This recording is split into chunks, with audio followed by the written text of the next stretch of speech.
উপমহাদেশের সর্ববৃহৎ শ্মশান হিসেবে পরিচিত বরিশাল নগরীর কাউনিয়া মহাশ্মশান পরিদর্শন করেছেন বরিশাল সিটি কর্পোরেশনের প্রশাসক অ্যাডভোকেট বিলকিস সাত্তার জাহান শিরিন।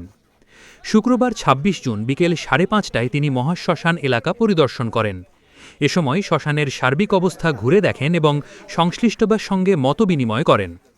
পরিদর্শন শেষে মহাশ্মশান রক্ষা কমিটি, পূজা উদযাপন পরিষদ এবং সনাতন ধর্মাবলম্বী প্রতিনিধিদের সঙ্গে অনুষ্ঠিত এক মতবিনিময় সভায় প্রশাসক বলেন,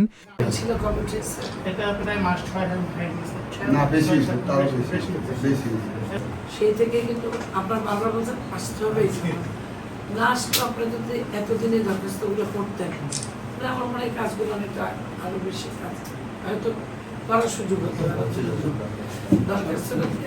আমি দেখলেই করবো, না দেখলে করবো না, তা তো হবে না। আগামীর জন্য যে সবাই একটু দেখে আসি, আপনি শ্মশানে বাউন্ডারিটা প্রয়োজন। আমি রবিবার সোমবার একটু নোট করে আমি পাঠাবো, ইঞ্জিনিয়ার পাঠাবো, উনি এসে আপনাদেরকে প্রয়োজনীয় দেখে যাবেন। যে আমরা তো সেই অনুযায়ী সিদ্ধান্ত নিব।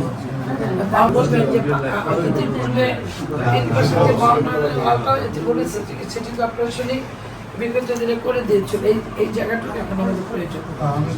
এখানে আপনাদের পক্ষ থেকে আপনাকে মানে কি বললে শুভেচ্ছা দেব।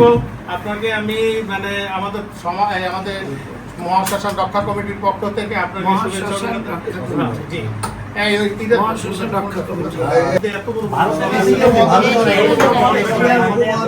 এশিয়ার ভিতরে সবচেয়ে বড়